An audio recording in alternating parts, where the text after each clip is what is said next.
Hey guys, what is up? It is the Fast Break Report here, bringing you guys another vlog. So I kind of wanted to talk about my upcoming yearly awards. I usually do this every year. I go over MVP, Most Improved Player of the Year, stuff like that, Rookie of the Year, and all that.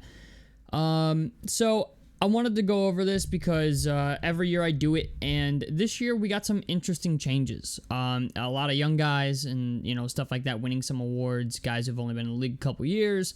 So let's go ahead and get into it. So first, for MVP, I have Luka Doncic. I know I've picked Luka Doncic almost every year, it seems, to win MVP. But this year, the Mavericks have a real chance of doing that. Luka Doncic is quickly, I think, becoming the best player in the NBA. I don't think Luka Doncic is going to get it again. Joel Embiid will maybe be a close second. It's just the idea he now plays with Paul George and Tyrese Maxey. And usually when you play on a team that's that stacked with talent, you usually don't get the MVP nod. Same thing with Jason Tatum. Jason Tatum's been a guy that's just been on a good team for so long that, like, his MVP, argument kind of goes down because of just how good his team is.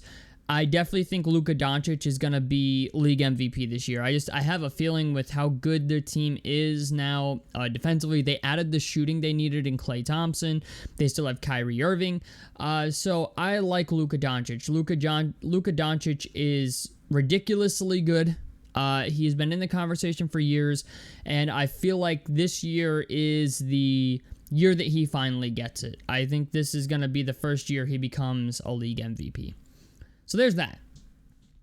Next is Rookie of the Year. This is one I wanted to get out of the way early because I have not paid much attention to the NBA draft. And actually, the guy that I have to pick isn't even inside the top 10. He's in the lottery, but it is the guy that the Chicago Bulls drafted. I might fuck this name up, but I think it's Matas Buzelis is his name, I think. I think the dude can do everything. Like, I'm not kidding. Buzelis is a guy that I thought maybe should have went inside the top 10. I was very shocked that he made it to 13. He's got a decent jump shot. He's, like, uber athletic. He can put the ball on the floor. I think he's going to be a guy that is going to win Rookie of the Year mostly because you have to pick rookies that are playing for bad teams, usually for Rookie of the Year, in order to win it. They have to be a starter and all this other stuff. And I think Buzelis, even if he's not a starter, I think will be a six-man type of guy. He's got a decent mid-range jump shot. He can shoot the three a little bit. And I think it's only going to get better as he adapts to the NBA game. He's a G League Ignite guy, which I am very, very skeptical of. I do not like G League Ignite guys. I feel like they take forever to develop. But this guy's a little different. I've been watching him in Summer League and stuff like that. And from what I saw in Summer League, I was very impressed. I was actually more impressed with him than I was a lot of the other rookies, like Stephon Castle, Zachary. I'm going to say this name wrong. Please forgive me. Zachary Richier, I don't know. But Buzelis is my pick. I think even though was the 13th overall guy to go, Kel'el Ware could be pretty good as well from the Miami Heat, but he's playing on a team with Bam Adebayo, Tyler Hero, and Jimmy Butler, and Terry Rozier. Like, their team is established. The Bulls are looking to, like, get their young guys minutes and see what they got. Buzelis might play behind Patrick Williams. I'm not sure. They just re-signed Patrick Williams, so I would assume he's going to start. But Buzelis is a guy that I expect to get some minutes in the NBA, especially for the Bulls, who are not expected to do really anything super significant this year. So I like Buzelis a lot. Next is Most Improved Player of the Year. And this one's kind of hard because every year you get somebody who just kind of sneaks onto the scene and is like, maybe they finally get their feet set in the NBA, or maybe they have a really big bounce back year. Every year it's somebody. Every year it's like one guy that just, comes out of nowhere that you didn't expect and ends up either winning the award or, puts themselves in serious contention for the award. Last year, I think I picked Devin Vassell. Tyrese Maxey was a close second because, they didn't have James Harden. But this year, I'm picking Benedict Mathurin of the Indiana Pacers. Pacers fan. I know I'm a Pacers fan, so I'm a little biased in this. But Benedict Mathurin is a dude who just has a killer instinct. He was a 17 point per game scorer off the bench for the Pacers. I believe this past year, he averages about 17 points per game. And he's a guy that I think is going to start the year. He's going to be a starter in the beginning of the year. It might change throughout the season depending on how he does on defense and where they really need him. But Benedict Mathurin's a guy that I just feel like if he can hit a gear and average 22, 23 points per game, if he's really balling 24, which would be amazing. But I feel like we're going to see a different side of Benedict Mathurin this year. I feel like we're going to see the defensive side of him. Rumors are he's become a more willing passer. He's not hijacking the offense anymore, stuff like that. And, he's pointed these things out. He's trying to be a better teammate. And I feel like it might not even be a statistical thing, right? That is the reason he wins Most Improved Player of the Year. He's a guy that I just feel like, just by being back and, contributing to wins, I feel like that, because we saw what the Pacers were in the second half of last year without him, and he was their best bench scorer. So if he's a starter and he can put up 20, 22 points per game, and who knows, maybe Tyrese Halliburton defers, at some point during the season to Ben Mathurin and Pascal Siakam and becomes more of a distributor, maybe more of a 17 and 12 guy rather than a 20 and 10 guy or whatever. If Tyrese Halliburton decides to defer just a little bit, not a lot, but and give Ben Mathurin a couple more shots a game, let's say they let Benedict Mathurin take 13, 14 shots a game, and he is averaging 24, 25 a game, he officially gets into that conversation. Now, that's a steep increase over what he has been averaging. Honestly, if he can average 22 points per game, I think that would be a really big deal.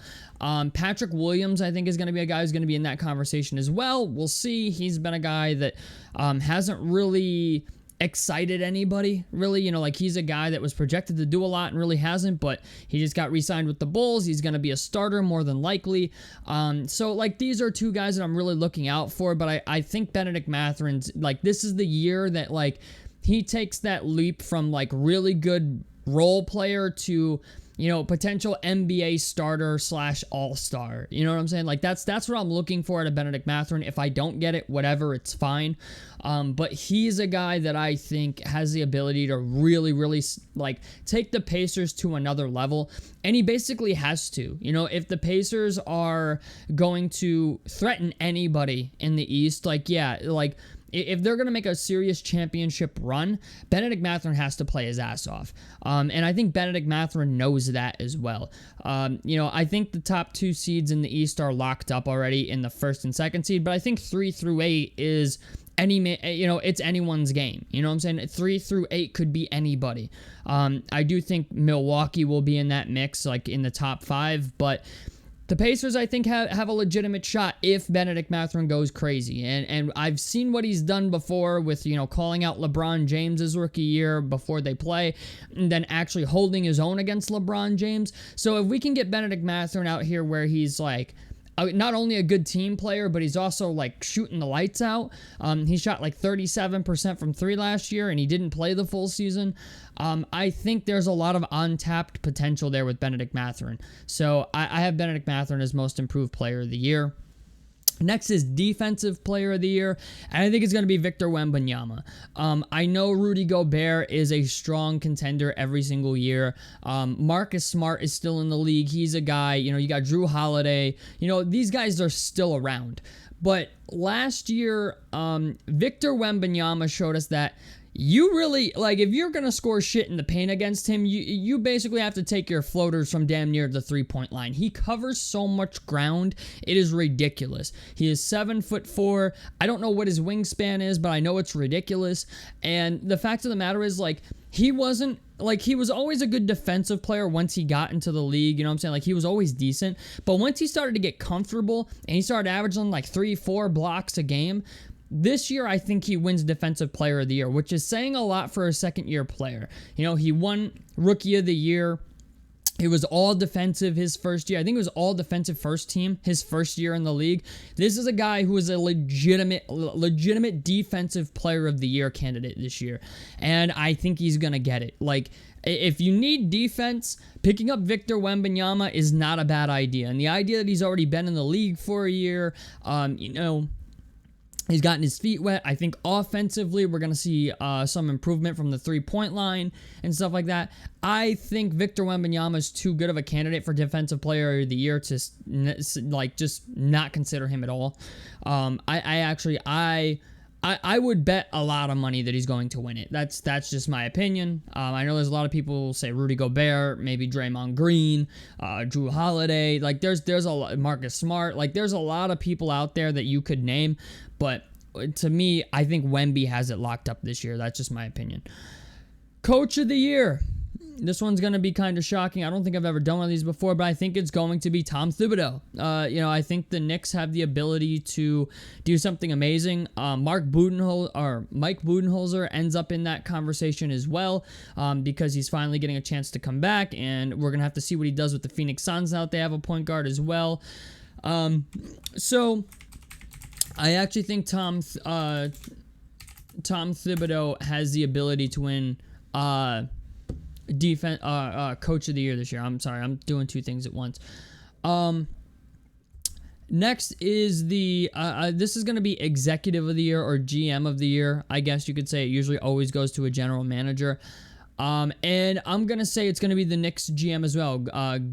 Gerson Rosas? Gerson Rosas. I'm going to say that. I've said that fucking name wrong, but if the Knicks if the Knicks make the Eastern Conference Finals or make it to the NBA Finals, and even if they don't win, I think Executive of the Year is going to be Rosas or Gerson Rosas.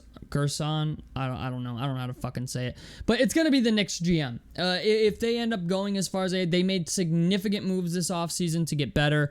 They just traded for Karl Anthony Towns. If they can figure out that bench unit, and that team, wins maybe 60 plus games and then has a deep playoff run, and, let's say, I think they can make the NBA Finals. I think it's a real possibility. With all the moves that they've made, I would be very surprised if he didn't win Executive of the Year.